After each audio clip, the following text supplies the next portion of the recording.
L'armée arabe syrienne rétablit la sécurité à Kassab et ses environs dans la banlieue nord de l'attaqué.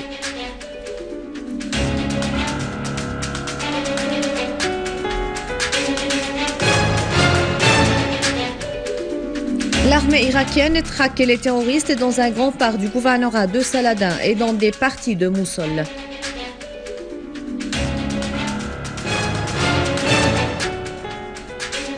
« 134 États annoncent depuis la Bolivie leur solidarité avec la Syrie face au terrorisme. » Les détails du journal, bonsoir. Les habitants de Kassab ont commencé à regagner leur domicile après que l'armée arabe syrienne ait rétabli la sécurité dans le village et éliminé tous les terroristes qui y sévissaient. Cependant, les chantiers de maintenance poursuivent leurs travaux pour réhabiliter les infrastructures dans le village. Des unités de l'armée arabe syrienne avait annoncé hier que le village de Kassab et ses environs dans la banlieue nord de l'attaqué étaient déclarés zone sécurisée après l'élimination de grand nombre de terroristes dans cette région.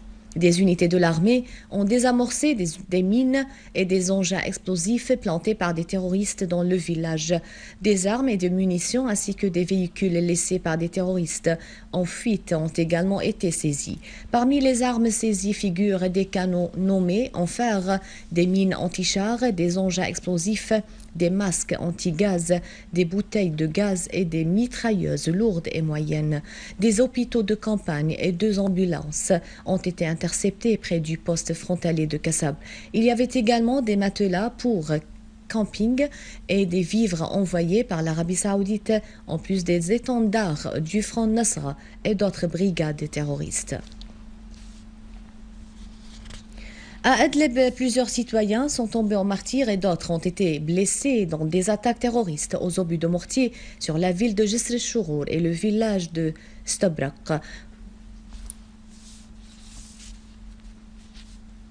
À Alep, des unités de l'armée arabe syrienne ont avorté une tentative d'infiltration des terroristes au bâtiment de la municipalité à Al-Ramoussa. Une source militaire a indiqué que des unités de l'armée arabe syrienne avaient abattu de nombreux terroristes et blessé d'autres à Alep et dans sa banlieue. À Homs, des unités de l'armée et des forces armées ont visé des rassemblements des terroristes faisant des morts et des blessés parmi eux dans la banlieue nord de Gouvernorat. Une source militaire a indiqué que des unités de l'armée avaient visé les terroristes dans une dizaine de villages à Homs. Les armes des terroristes ont également été détruites.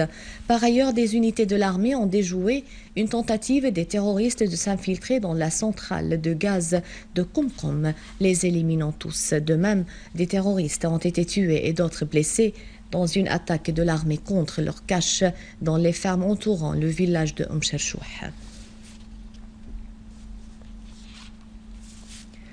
En Irak, 10 personnes ont été tuées dans une attaque terroriste contre la zone de Tel Afar dans le gouvernorat de Ninive au nord du pays.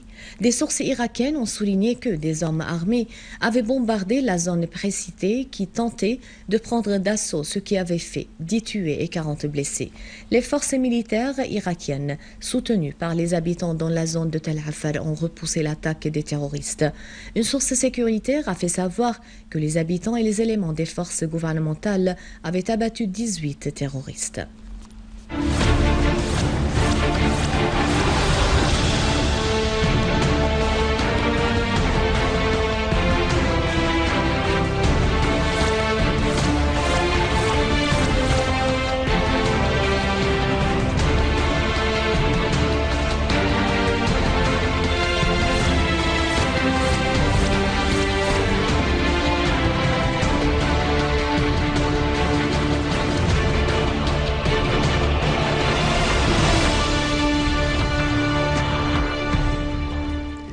Le président du Conseil des ministres, Wael Halaqi, a affirmé que le gouvernement suit de près l'état de service et de développement dans les différents gouvernorats, des réseaux en particulier, et œuvre en vue de réhabiliter les zones endommagées par le terrorisme. Rencontrant hier une délégation de la Commission de la réconciliation nationale à Deir ez-Zor, Al-Halaqi a indiqué que la collaboration entre tous les Syriens et la coordination entre les deux pouvoirs législatifs exécutif avait réalisé un bond spécifique au niveau de l'accélération des réconciliations nationales qui avait joué un rôle important dans la stabilisation de la majorité des zones syriennes. En outre, Al-Halaqi a écouté de la délégation un aperçu exhaustif sur l'état social, économique et de services dans le gouvernorat de Deir ez-Zor et sur la disponibilité des denrées et des dérivés pétroliers.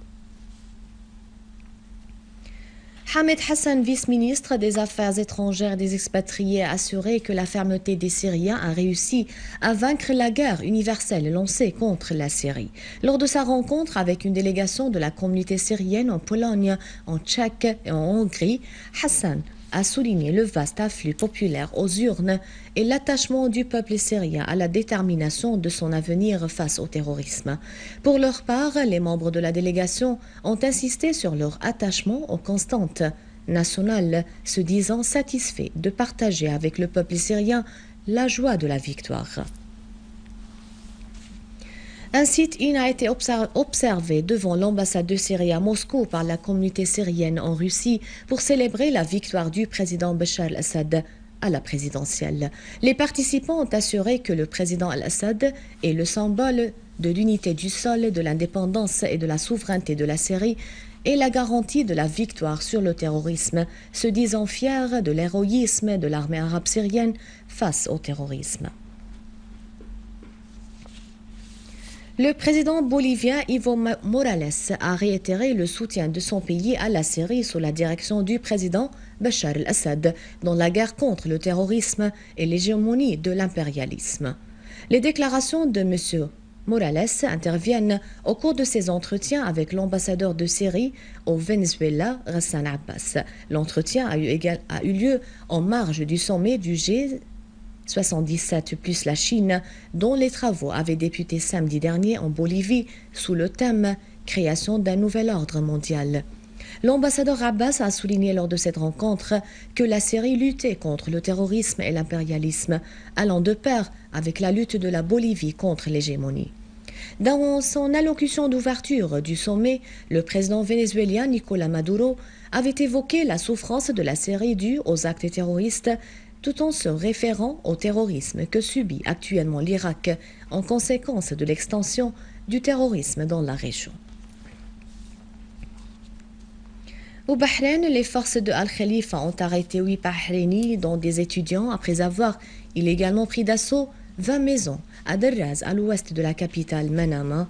Sur son site web, l'association bahreïnie de l'entente a qualifié de systématique et persistante ces pratiques, appelant le Conseil des droits de l'homme qui se réunit à Genève à suivre ces violations, à les affronter pour les enrayer et à mettre fin à la souffrance des Bahrainis.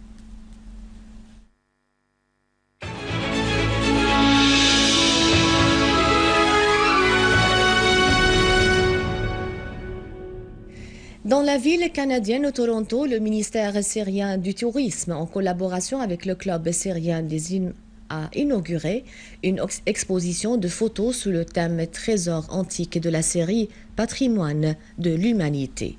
L'exposition comprenait des photos de sites antiques syriens avant et après la destruction systématique perpétrée par les groupes terroristes, ainsi que certains artisanats et des documentaires pour promouvoir les sites touristiques en Syrie. Les services compétents ont saisi aujourd'hui lors du ratissage d'une ferme à Palmyre de pièces antiques remontant au IIe siècle et cachées par des terroristes dans la zone.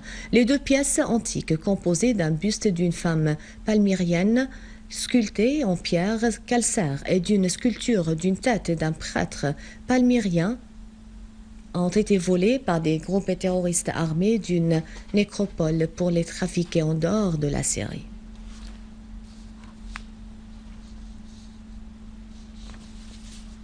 Le ministère de la Culture a inauguré une exposition à l'occasion de la Journée internationale des enfants victimes de l'agression. L'exposition comprenait des dessins d'enfants et d'adolescents résidant dans les centres d'accueil provisoires et en marge des ateliers de travail pour les enfants ont été également organisés. Nous fêtons aujourd'hui la fin d'une activité qui a duré 6 mois et qui a visé les enfants qui ont été déportés de chez eux à cause des actes terroristes, de la violence aveugle des terroristes qui ont envahi toute la région apparemment. Et aujourd'hui, je suis émue par les activités qui sont exposées, par l'ambiance qui y règne et par le climat, l'esprit des enfants très enthousiastes, heureux malgré tout, reconnaissants de ce qui a été fait, notamment dans les écoles où ils ont été accueillis avec leur famille. Nous visons par ces activités culturelles à construire l'esprit, à reconstruire les âmes et à orienter les enfants vers une vie meilleure, des idées plus jolies que celles qui ont prévalu dans les régions sinistrées. Un rappel des titres. L'armée arabe syrienne rétablit la sécurité à Kassab et ses environs dans la banlieue nord de Latakia.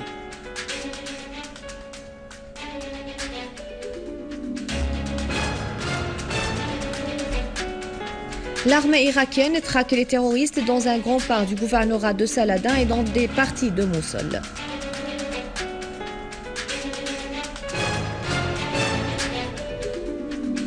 « 134 États annoncent depuis la Bolivie leur solidarité avec la Syrie face au terrorisme. » C'est la fin du journal. Merci de l'avoir suivi. Je vous rappelle que vous pouvez consulter le site internet syriaonline.sy pour revoir ce journal et davantage d'informations. Merci bien. Au revoir.